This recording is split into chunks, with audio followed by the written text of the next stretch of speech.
So we are live now. So good evening, everyone.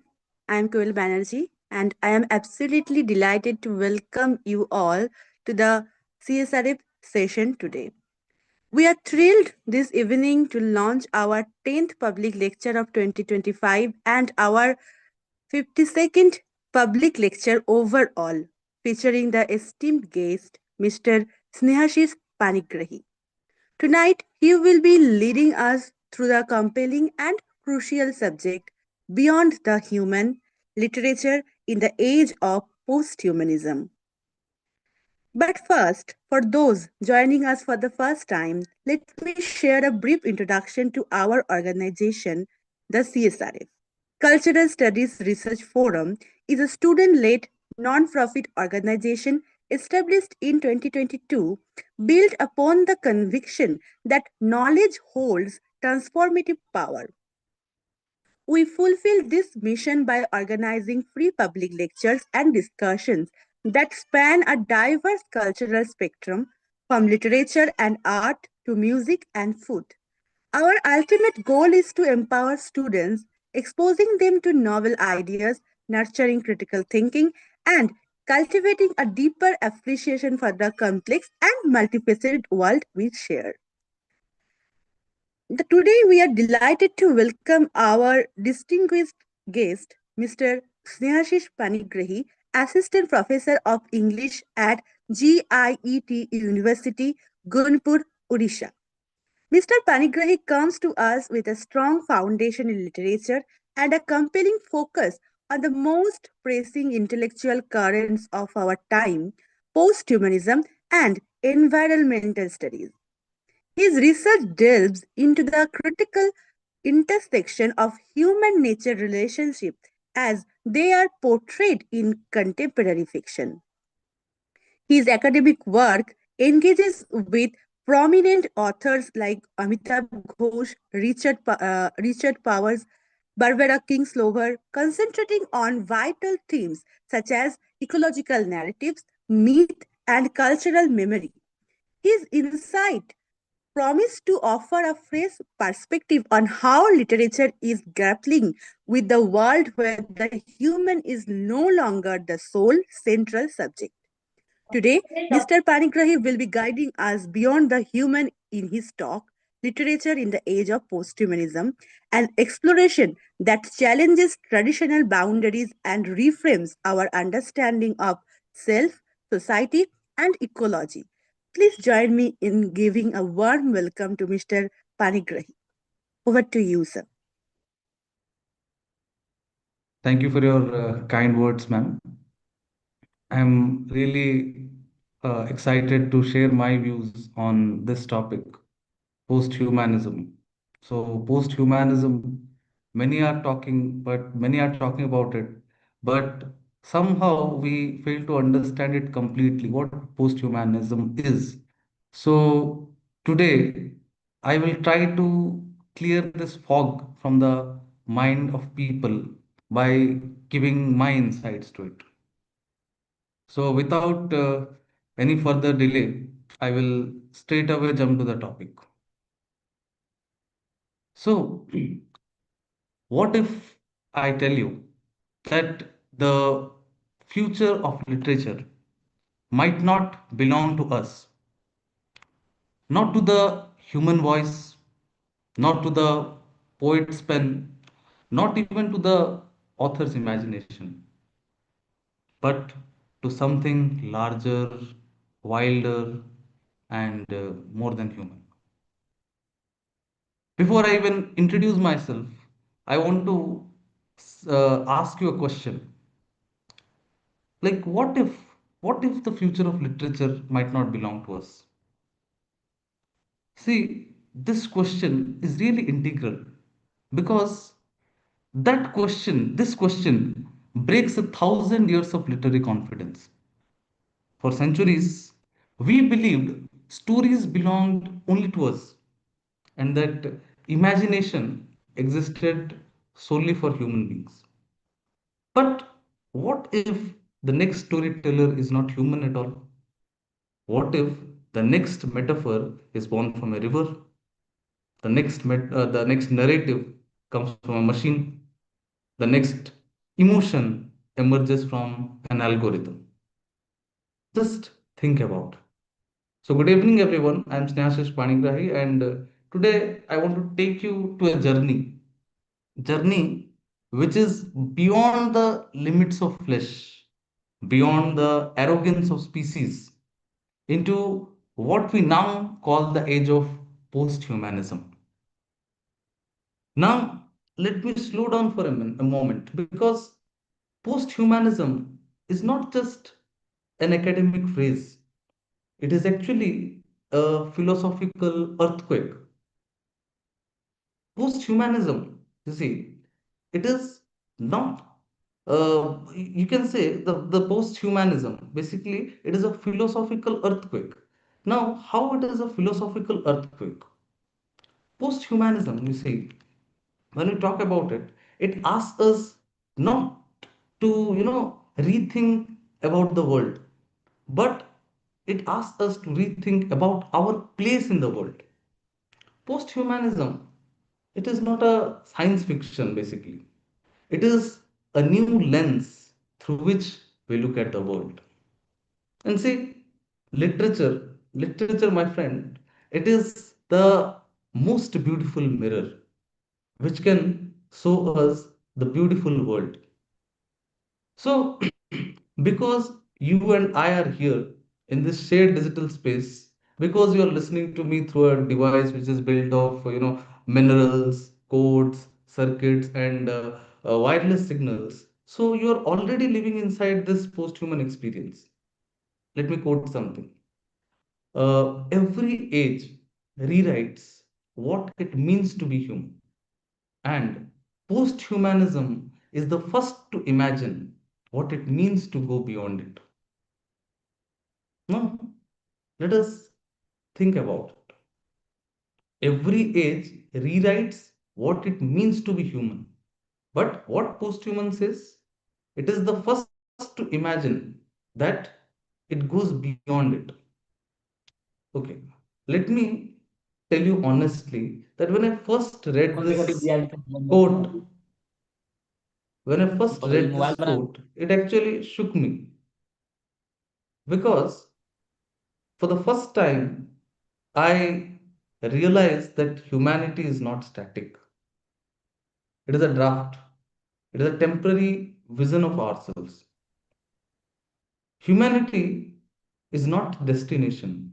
It is actually a transition. Before we proceed, let me ask you for a little favor. Please close your eyes for a while and just think about the last post human entity that touched your emotions. It could be the rain tapping on your window, a dog who suddenly understood your sadness, a tree you passed by, or your playlist that sensed your mood before you did. Um, it can be even Doraemon, who was more compassionate towards Nobita than the other people around him. So just think of it. Do you remember something? That moment, that moment actually states our connection. And this is what is called posthumanism, or you can say post-human experience.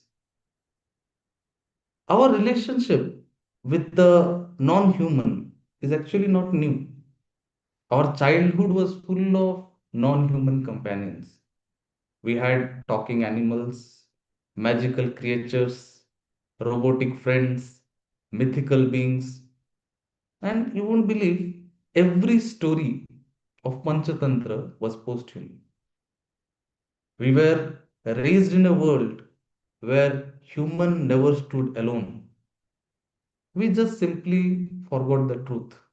And today, post-humanism is not teaching us something new. It is just helping us remember what we have forgotten. For centuries, literature has been humanity's mirror. Every story, every epic, every poem reflected just one thing. And what was it? It was us. Every story, every epic, every poem, it reflected one thing, that was us. When Achilles raced, when Hamlet doubted, when Wordsworth walked along among the daffodils, it was always our consciousness, our human condition that the text celebrated. But now that mirror cracks. The 21st century holds up a new kind of mirror, the one that reflects not only our faces but the network around us: animals, machines, oceans, data, microbes, algorithms, a lot of things. The question is no longer who are we? The question is who are we among others? And that is the pulse of posthumanism. Now, just think about it. When you scroll your phone, when AI predicts your next thought, when climate shifts shape your reality, who is really in control? Now, let me just narrate a story so that it will be more clear to you. A few months ago, a student named Sweta, a very quiet one, she told me something very fascinating. She said, "Sir, sometimes my phone understands my emotions better than my friends." At first, it sounded like a Gen Z joke to me. But then I asked her, why? She said, the songs it recommends, the timing in which it pushes them, it somehow knows me. Her playlist, just imagine, her playlist predicted her heartbreak before she even admitted it. This is not science fiction, my friends. This is an emotional co-authorship between human and machine. Think of another moment. You're walking on road, a stray dog looks at you, not with fear, not with aggression, but with recognition. That gaze shifts something inside you. At that point, the difference between the species become unclear. Literature has always tried to capture the human mind, but now the human mind is also shaped by non-human forces like ecosystems, satellites, servers, animals, climate, code, everything. However, people like Rabindranath Tagore, knew this already. In the post office, in the work, the post office, Amal listens to wind, he listens to sky, he listens to stars. Nature speaks to him in a language that adult fails to understand. The question is, who are we among others? It is not philosophical. Actually, it is personal. Now, again, let me ask you a reflective question that will deepen your own relationship with this particular lecture. Think of a non human entity that has shaped you, a river which you grew up beside, a cat that sat near you when you were crying, a song that understood your heartbreak, a technology that changed your identity. You remember something? Please hold that memory. If you have remembered something, if you have remembered about any non-human entity that have saved you, please hold that memory. Let it stay with you for today's journey, because that memory is your doorway into post-humanism. Okay, now let us understand the history.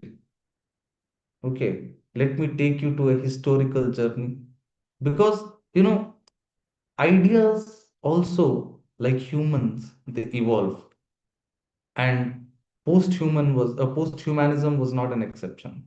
This idea also has evolved. Now it is easy to think that posthumanism is a modern idea, a product of AI, robotics, or biotechnology. But intellectual shifts never appear suddenly. They took there are tectonic movements which are slow, powerful, and inevitable. Every transformation in human thought, every transformation in human thought began long before people recognized it. Just like a seed grows in darkness, long before the world sees a flower. So, just let's travel, not through geography, but through time, imagination, and philosophy. In the medieval age, the universe was divine order. God was the creator, and humanity was a reflection of his will. Art, poetry, and thought were written for God, about God, and towards God. Dante's Divine Comedy, it was not about human triumph, it was about the soul's return to the divine. Every story was a prayer. Now, what happened? After that, the Renaissance came. Man rose to the center of the frame. You must be knowing Leonardo's Vitruvian Man, who stands with his arms outstretched, as if it is declaring that the human body itself is the measure of the world. Humanism was born, celebrating reason, dignity, and individuality. People like, Rene Descartes, he declared, I think, therefore I am. This was the era that birthed modern science, exploration, and empire. But along with that, it also developed the arrogance that the universe exists only for human use. Now, after that, what happened? In the 20th century, this illusion was shattered. The same reason that built cities also built bombs. There were two world wars, Hiroshima, Auschwitz, and suddenly this rational man, he started looking monstrous. Nietzsche declared, he declared the death of God, and Foucault also whispered that, I quote, man himself might soon disappear, like a face drawn in sand at the edge of the sea. The human who was once proud now stood naked before its own machines. Imagine, imagine you are standing in the war in Hiroshima in 1945. Imagine the silence. Imagine the shadows of people burnt into stone. The sky itself was wounded. This was a reason which turned homicidal. Reason turned homicidal. Or imagine Auschwitz, where the entire system of logic, efficiency, bureaucracy was used to erase human lives with precision. We discovered something terrifying. The human mind is capable of unimaginable creation and also capable of unimaginable destruction. Modernity promised progress, but progress came with a body count. Reason was no longer pure. Science was no longer innocent. Humanity was no longer trustworthy. The world began asking, if humans are rational, why are they cruel? If humans are moral, why do they wage war? If humans are superior, why do they destroy the only planet they have? Humanism, it cracked. But through the cracks, a new idea was born. And what was that idea? Yes, my friends, it was posthumanism. By the late 20th century, the boundaries between human, animal, and machine began to blur. AI, cloning, genetic engineering, cybernetics, and ecological crisis arrived. We entered the post human age. But it was not to erase ourselves, it was to decenter ourselves. So, how we evolved from God, from the theocentric world to man, then to the network of species. That is our evolution. This is the moment where history becomes present. Suddenly, we are surrounded by beings that blurred categories. For example, robots, algorithms, clones, genetically engineered crops, smartphones, neural implants, digital identities, virtual selves, okay, and many more. Now, the old question, which is, what is a human? This no longer had simple answers. If a chimpanzee learns language, is it almost human? If an AI paints a picture, is it creative? If a forest communicates, is it intelligent? If a river carries legal rights, is it a person? Or if an embryo is edited, is it still natural? If your memories are stored in your phone, where is your mind? So, humanity was no longer a single category or a singular category. It became a gradient, a spectrum, not a center, but a node in a network, not isolated, but entangled. And right when we thought we understood this shift, India, India quietly reminded the world that we have been here before. But India's philosophical journey was different. Here we saw how posthumanism developed or evolved from God to man to network. But our Upanishads, they spoke of the interconnection between species, centuries earlier. I am the cosmos. The cosmos is me, not human centered, not divine centered. It is rational and relational. Cinema illustrates this shift very vividly. Consider Robot. You must have watched the film Robot by Rajnikant. Chitti moves from machine to consciousness to moral being to a rebel. One film dramatizes centuries of philosophical transition. Ideas evolve. Actually, the ideas, they don't evolve in straight lines.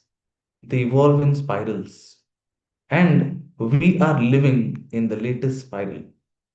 We have traveled from God to man to network. We have seen how knowledge migrates, how identity evolves, how machines complicate the boundary of the self. But now we must face the real heart of today's lecture, that is, what exactly is posthumanism? What does it want from us? What does it ask us to give up? What does it ask us to embrace? See, posthumanism is not at all anti human, it is post human, which simply means it goes beyond the human, not against it. It tells us you are not the center of the universe. You are just one node in a shimmering web of existence. There is a philosopher, you must be aware of about her, Donna Haraway. In Cyborg Manifesto, she has imagined beings that are part human, part machine. See, my friends, it is not science fiction, but It is a reflection of our hybrid reality. Think of your smartphone. It is your second brain. Yes or no? So you are already a cyborg. Carrie Wolf asked us to see humans as one species among many, not as a ruler, but as a participant. And same way, Rosie Bradotti, she said beautifully, I quote, the post-human subject is not the end of humanity. It is the beginning of something shared. So, to be posthumanism is to admit that we never stood alone. Okay, let us break this down. Posthumanism is actually not saying humans are bad or machines are taking over. It is just saying that we are a recalibration of our worldview. For centuries, philosophy treated the humans as rational, superior, separate, self-contained, master of nature, master of animals, master of technology. This placed humanity on a pedestal, sometimes on a throne, sometimes in a prison. Post-humanism gently takes us off that pedestal and it puts us back into that living ecosystem. Uh, See, even the microbiome in your gut, the bacteria which lives inside you, it affects your mood, your digestion, your immunity. So, who are you? A single being or a shared colony? Now, if you understood this, this is post-humanism. Now, let us talk about Haraway's idea of the cyborg. Now, a cyborg is not necessarily a machine human hybrid. It is anyone whose identity depends on non human systems. If your emotions depend on your phone, you are a cyborg. If your memory depends on Google Photos, you are a cyborg. If your relationships depend on WhatsApp, you are a cyborg. If you use a pacemaker or smart glasses, headphones, or a smartwatch, you are also a cyborg. We have already crossed the boundary. We didn't notice it, but it happened. We just slipped, slipped in like we go to sleep. This is why post-humanism is not the future. So just understand this. Post-humanism is not the future. It is the present. And we have not yet understand that it has become the present.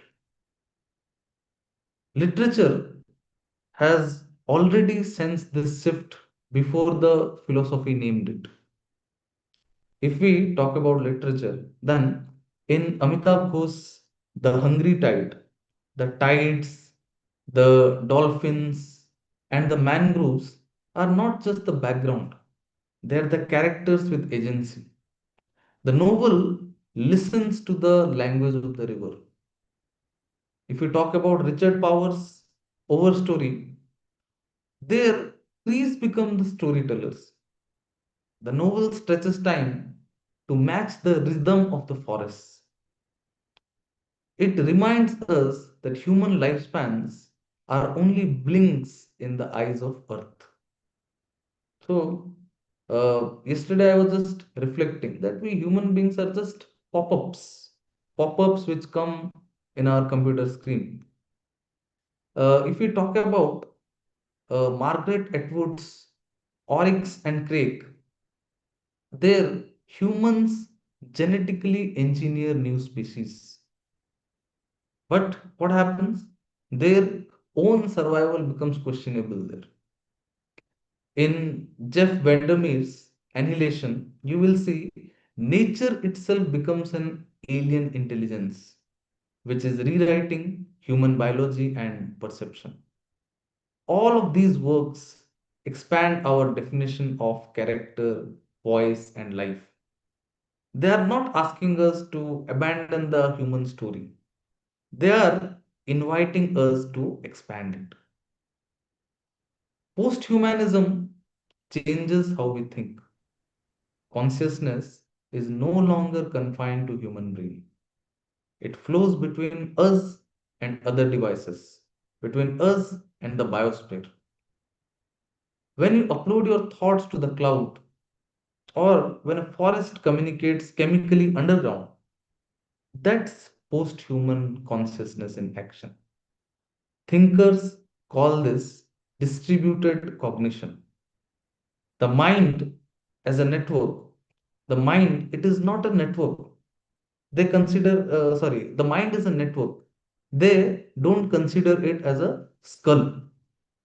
It's a radical thinking of subjectivity, where identity becomes fluid, porous, shared. Every time you speak to an AI, post a thought online, or touch the bark of an ancient tree, you are already participating in post human awareness. When the humans step down from the throne, something revolutionary happens. What happens? Empathy expands. Post humanism becomes an ethic or ethics of coexistence. It asks us to care not just for people who look like us, but for species, rivers, algorithms, and even objects. Literature becomes an ethical laboratory where we practice compassion beyond the human realm. To be human, Ghost says, is not to dominate, it is to connect. I'm repeating it. To be human is not to dominate, it is to connect. This is also what eco criticism and post humanism share. The idea of interbeing. We exist with them, but not above them. Uh, Now, just look around you. We are already part machine. How our memories are stored in drives, our voices live in the cloud, and our digital shadows outlive us. In films like Her and novels like Neuromancer, humans fall in love with machines, and machines learn to dream. Technology is not the other anymore, it is the mirror we built. Posthumanism asks, are we evolving or are we being rewritten? When AI writes a poem, who is the author? When nature responds to our destruction, who is the voice? Now, that is the question. Just think of it. We live in an era where climate and code converge. AI thinks for us, Earth retaliates against us. The Anthropocene, which is the age of human dominance, is now ending.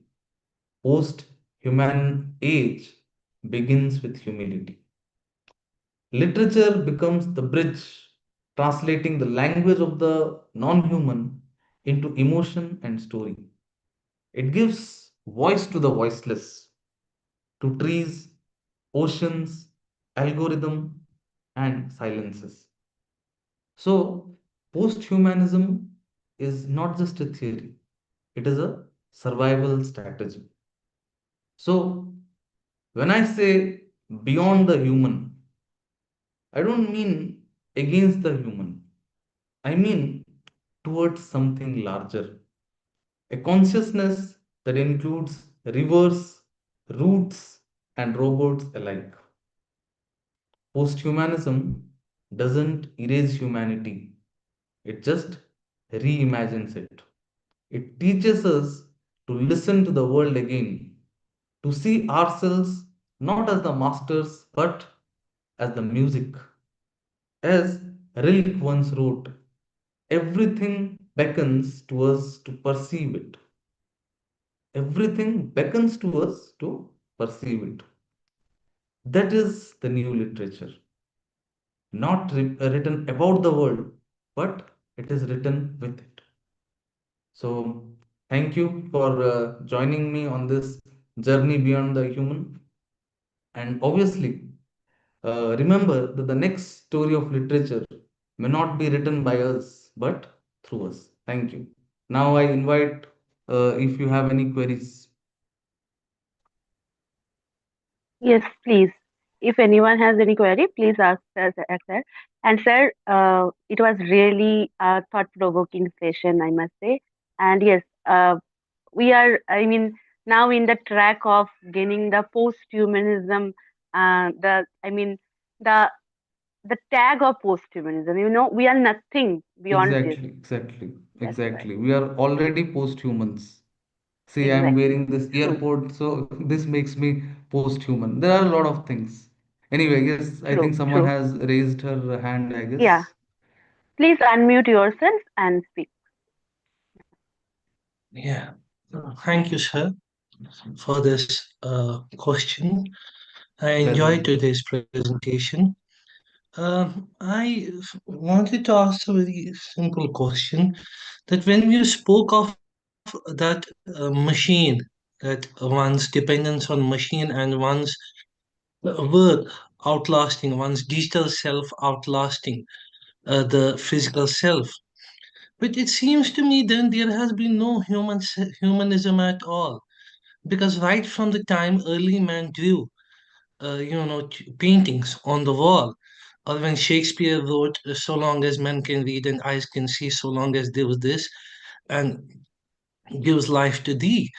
The whole question of textual selves, that has always been the aim of literature, that art will live after you, and art has always been produced by machines.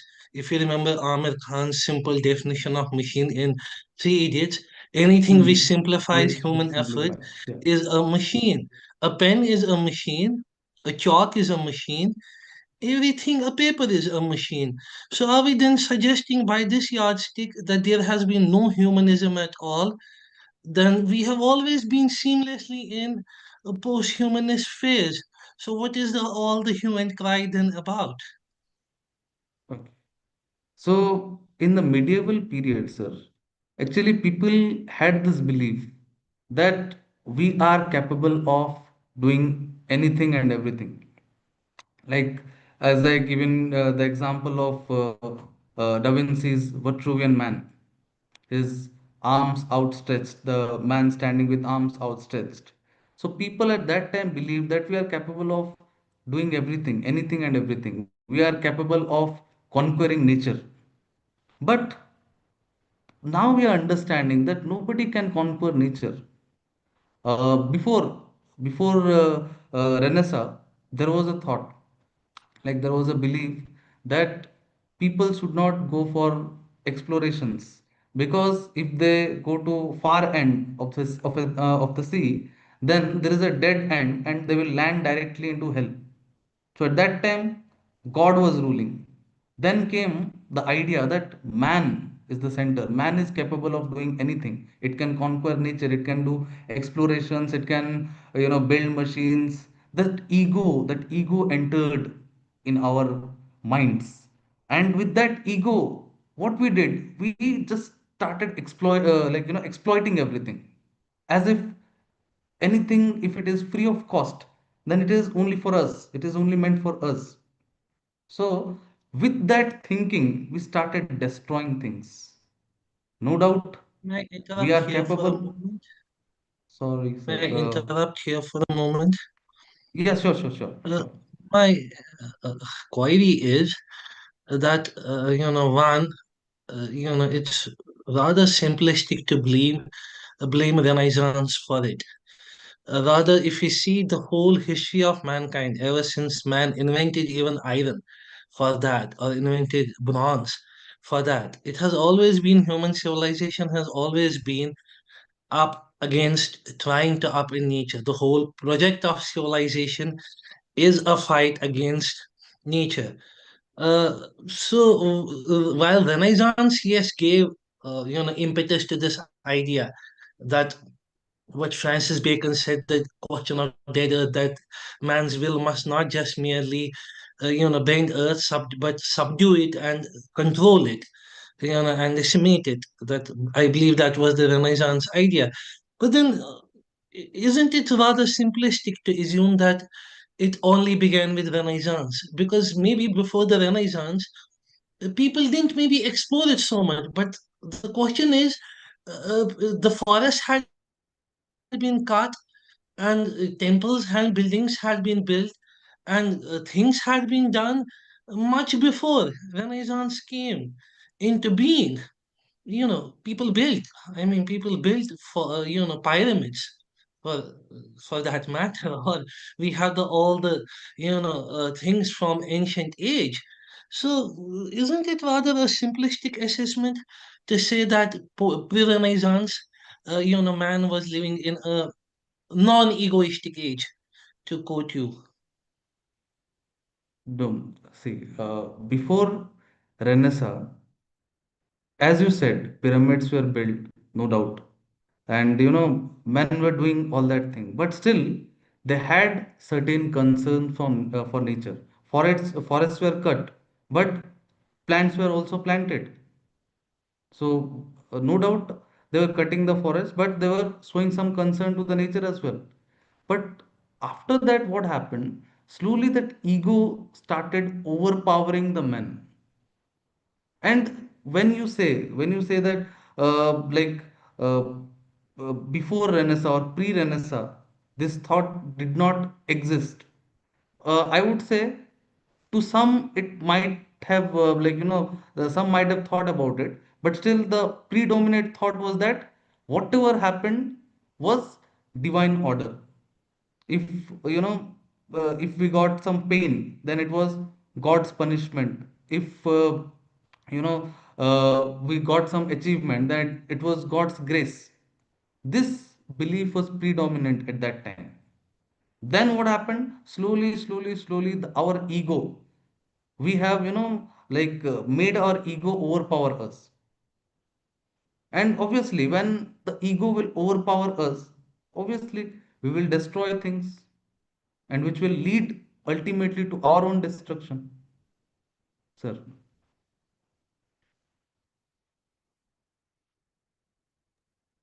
Thank you, sir. Okay.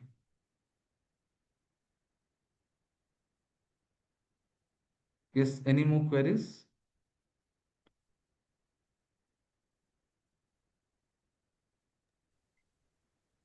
Thank you. And if anyone has any other queries, please proceed.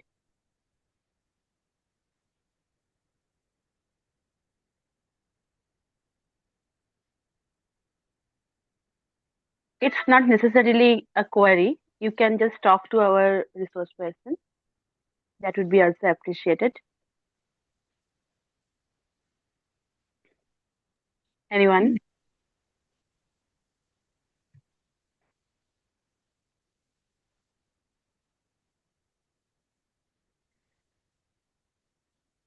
Sir, I have one question that Yes, in please. literary terms, how does a post-human perspective recognize and represent the agency of non-human entities, like be they animals, plants, or even AI, without simply anthropomorphizing them, actually?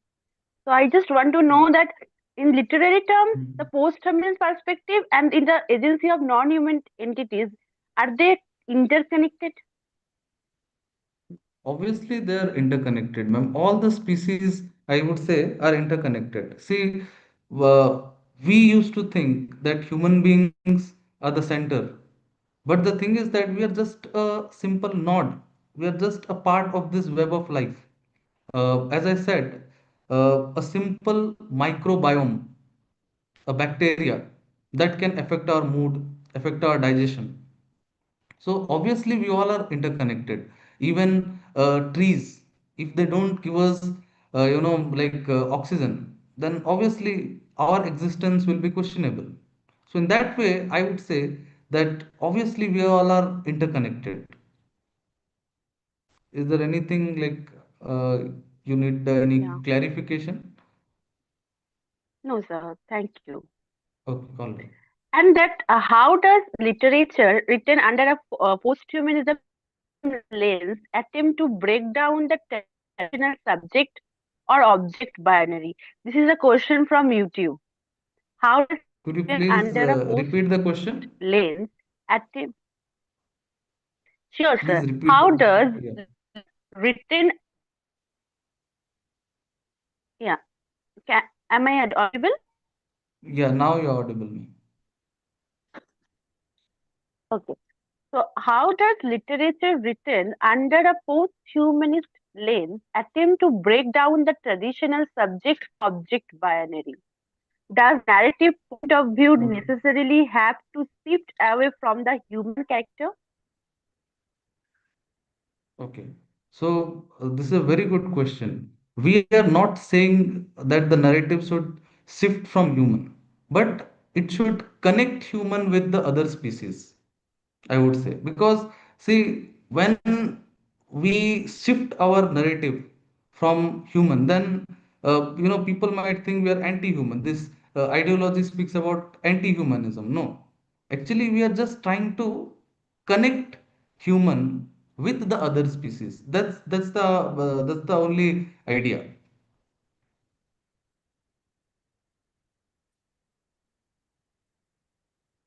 I hope he got his answer.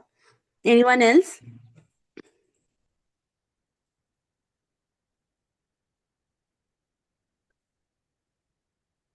Sir, one more query from YouTube. Yes, ma'am. That how does contemporary literature explore the merging of human and machine, especially the cyborg figure, and what does this tell us about the future of the physical, biological body in a highly technological age? Could you please repeat the question, ma'am, because it was Yes, sir. breaking. Your How voice was does breaking. Actually. uh, okay, sir, let me write it in the chat box to you. Okay, that will be better. Yeah, yeah, sure, sure. Yeah.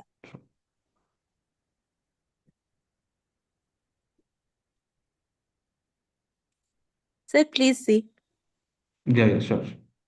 How does the contemporary literature explore? Just a minute, it is not showing. Yeah. So, hmm. How does contemporary literature explore the merging of human and machine? And what does this tell us about the future of physical, biological body in a highly technological age? This is also a very good question. So we are seeing a lot of changes.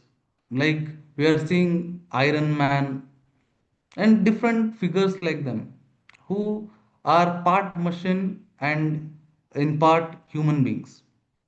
Basically, we can see like now people are working on downloading the mind download. So, in this highly technical age, we might expect some cyborgs, people half machine, half human beings. For example, as I already told you, that we are also kind of cyborgs because we are we have attached certain things with our body which monitors us, which knows more about us.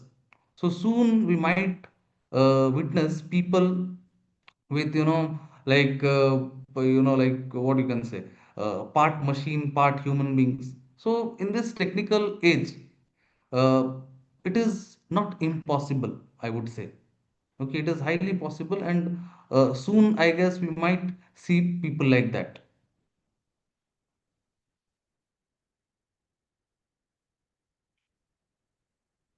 Any other query? Thank you, sir. Any other queries, please proceed.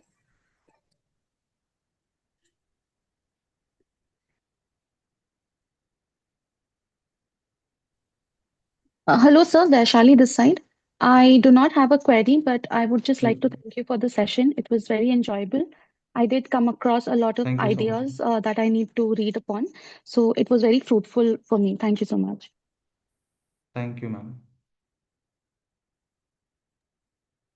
Thank you, Vaisali. It was really appreciated. And if you have other queries after this session, just let me know. I mean, just come to me. I will forward your query to sir. Okay. And also, you can just check. I mean, sir, can you please share with your email ID so that people Yeah, can sure, sure, sure. just reach you out? Sure. I'm So just typing please, it in the chat box. thank you, sir. So, guys, you can just check with Snehasis sir for any other queries related to today's topic or any thing related to posthumanism. Or you We'll can be waiting. WhatsApp me so that we can have a discussion about it. I'm just writing my number as well. Thank you, sir.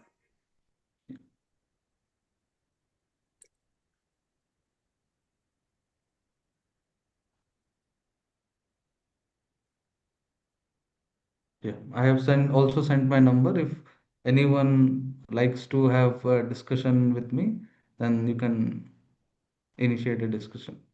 Uh, this That is so lecture supportive was for. actually Yes, so yeah.